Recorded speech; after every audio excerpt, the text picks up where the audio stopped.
여러분들은 학창시절에 언제 가장 공부가 잘 되고 집중력이 올라가셨나요? 대답은 갈릴 수가 있겠지만 많은 분들이 첫손에 꼽는 순간, 역시 시험 시간 5분 전이 아닐까 합니다. 이때는 거의 초인적인 힘이 발휘돼서 좀 과장하면 책 한 권을 통째로 외워버리기도 하고, 커닝 페이퍼라도 위급할 때 써먹어볼까 만들면서 적은 내용을 다 외워버렸다는 거, 이런 건 누구나 한 번씩 경험이 있을 정도죠. 그만큼 한국 사람들은 마감 몇 분 전, 이때가 되면 정말 불가사의할 정도로 엄청난 능력을 발휘하는 경우가 참 많습니다. 저도 스스로 항상 느끼고 있는 내용이고요. 항상 입으로는 30분만 시간이 더 있었으면 좋겠는데 이러면서 어느새 보면 다 끝내고 있어요. 그리고 진짜로 30분이 더 있으면 그 시간이 아까워서 꼭 다른 일 하죠. 그럼 이번엔 질문을 바꿔보겠습니다. 여러분들은 한 번에 할 일 두 번에 하는 거, 이건 어떻게 생각하시나요? 한 번에 충분히 일을 끝낼 수 있는데 두 번, 세 번 해야 되는 경우가 생긴다면 일 자체가 어려운 것보다 아마 몇 배는 더 스트레스 받지 않을까 합니다. 지금 언급한 두 가지는 외국인이나 해외 기업이 한국인들과 일을 할 때 효율성이나 속도, 유연성,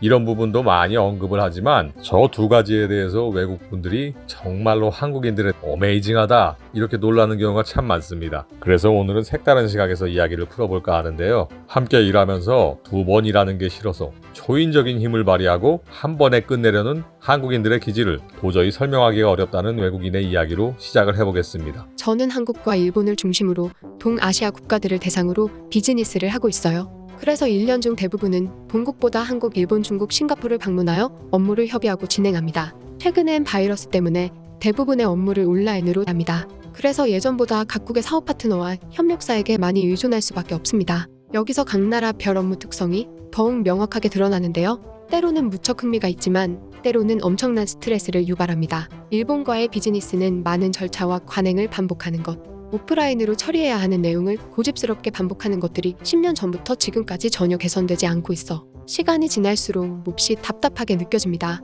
일본의 담당자들은 성실하고 상황에 대한 자세한 설명을 잊지 않습니다. 그래서 항상 일정한 결과물이 나오는 것을 예측할 수 있죠. 다만 담당자에겐 결정권이 없기 때문에 업무 프로세스를 직접적으로 개선하는 것은 포기해야 합니다. 앞으로 10년 뒤에도 비슷할 것이라 생각하면 답답할 뿐입니다. 중국과의 업무는 항상 일정 비율의 손실과 결과물의 지연, 예상 못한 비용 지출의 큰 부분을 할애해야 합니다. 그들은 언제나 늦고 약속을 지키지 않는 것이 마치 미덕이라 생각한다고 느껴질 때가 있습니다. 그 이유를 설명하지도 않습니다. 그리고 계약서에 직접적으로 나온 조항이 아니면 절차와 방식을 언제라도 그들 마음대로 바꿀 수 있다는 것을 염두해야 합니다. 외부 공무원, 공안의 압력에 언제든지 수정해야 할 수 있다는 것도요.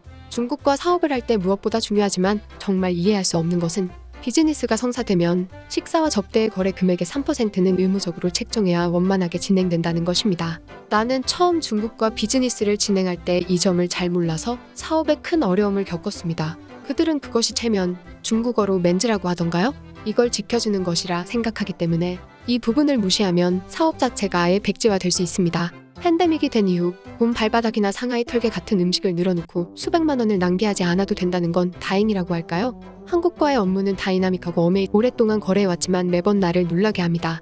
내가 일을 함께 진행하며 겪은 한국인들은 외계인들입니다. 그들은 마치 어떻게 하면 10가지의 절차를 한 가지로 줄여서 짧은 시간에 끝낼까? 밤낮으로 이걸 연구하는 사람들 같습니다. 한국인들은 같은 일을 2번 하게 되는 것을 사업을 그만두는 것보다 더 싫어하는 것처럼 느껴집니다. 그래서 마감까지 도저히 불가능해 보이는 시간만 남아있는데 마감 시간 1분 전에 연락이 오는 것은 흔한 일입니다. 그렇게 쫓기는 상황에서 나온 결과물은 매번 흠잡을 곳이 없습니다. 그야말로 어메이징합니다.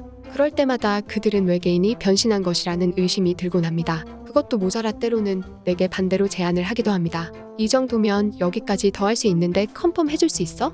라면서요. 나는 기가 막힐 뿐이죠. 더 무서운 것은 그들은 날이 갈수록 속도가 빨라진다는 것입니다. 한국인들과 비즈니스를 한 지 10년이 넘었지만 체감상 그들은 10년 전보다 최소 몇 배는 더 빠르다고 생각해요. 그리고 그때보다 한 번에 일을 끝내려는 마인드는 더욱 강해지고 있습니다. 일을 진행하다 보면 시간이 얼마 남지 않았을 때 추가적인 요청 사항이 생기거나 변경을 부탁해야 할 부분이 발생할 때가 있습니다. 그럴 때 일본인들에게 이야기하면 쉽지 않지만 최대한 검토하겠습니다. 귀하의 고충을 최대한 고려하여 숙고하겠습니다. 이렇게 답변하지만 실제 그들은 아무것도 고려하지도 검토하지도 하지 않습니다. 어차피 결정권은 상사나 보스에게 있고 그들은 완곡하게 거절하는 것뿐이죠. 중국인들에겐 이야기할 필요조차 없습니다. 아무것도 기대할 수 없어요.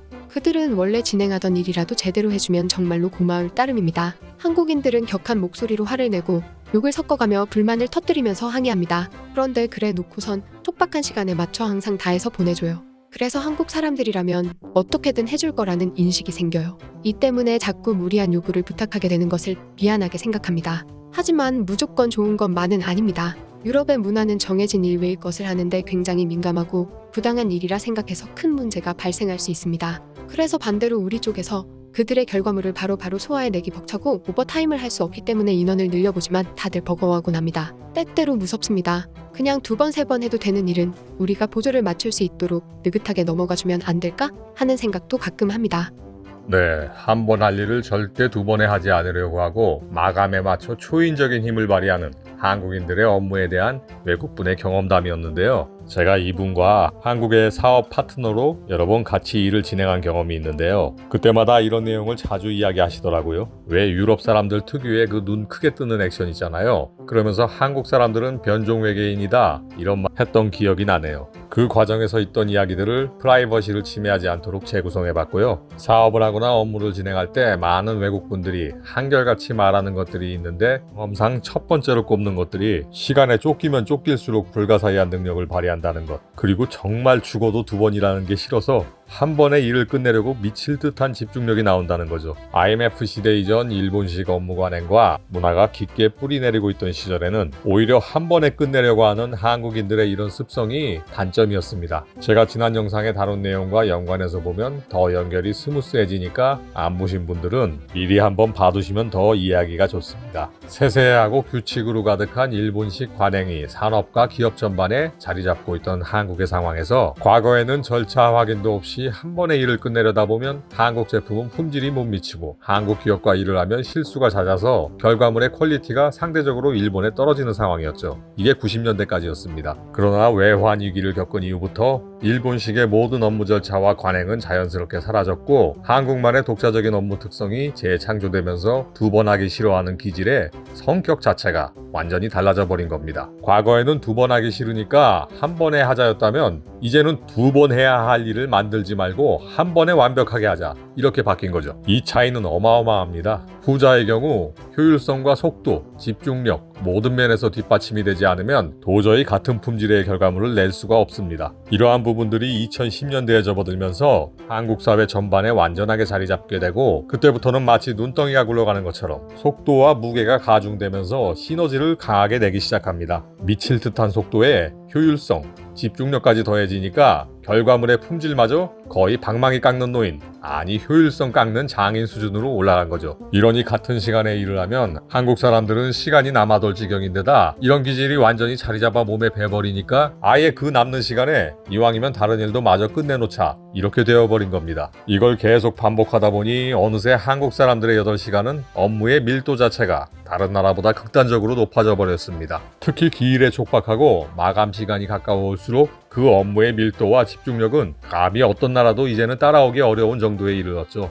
그래서 한국 기업과 일하는 외국인들이 많이 고충을 이야기하는 것이 자기들 하던 방식으로는 도저히 박자를 맞출래야 맞출 수가 없다는 겁니다. 물론 이 때문에 저 외국분이 말한 것처럼 한국이면 부탁하면 어떻게든 될 거라고 슬슬 추가로 해달라고 이런 것들이 자꾸 드러나서 좀 피곤하긴 합니다. 네, 오늘 이야기는 한국 사람들이 2번 일하기 싫어하고 한 번에 끝내려는 성향이 시대에 따라 어떻게 변했는지 그리고 그게 어떠한 강점으로 발휘되고 있는지 이런 부분에 포커스를 맞춰봤고요. 제가 영상을 올리고 댓글들을 쭉 보다 보면 참으로 식견이 풍부하고 깨어있는 분들이 많구나 하고 느낄 때가 참 많습니다. 풍부한 지식과 경험으로 저와는 다른 시각에서 좋은 방향을 제시하는 분들, 다양한 관점에서 건전한 의견과 비판을 하는 분들을 보면서 영상을 만들 때 더 알찬 내용으로 실수를 줄이고 더욱더 적절한 표현을 연구해야 되겠다 다짐을 하게 됩니다. 충분히 한 번에 마무리할 수 있는 일도 여러 번 검토하고 반복하며 불필요한 시간을 낭비하고 있는 일본. 불필요한 과정과 절차를 극도로 줄이고 어떤 일도 한 번에 완벽하게 끝내려고 끊임없이 업무 프로세스의 진화를 추구하는 한국. 시간이 가면 갈수록 글로벌 비즈니스에서 일본보다 한국을 선호하게 되는 것은 지극히 자연스러운 결과가 아니었을까 합니다. 여러분들은 어떻게 생각하시나요?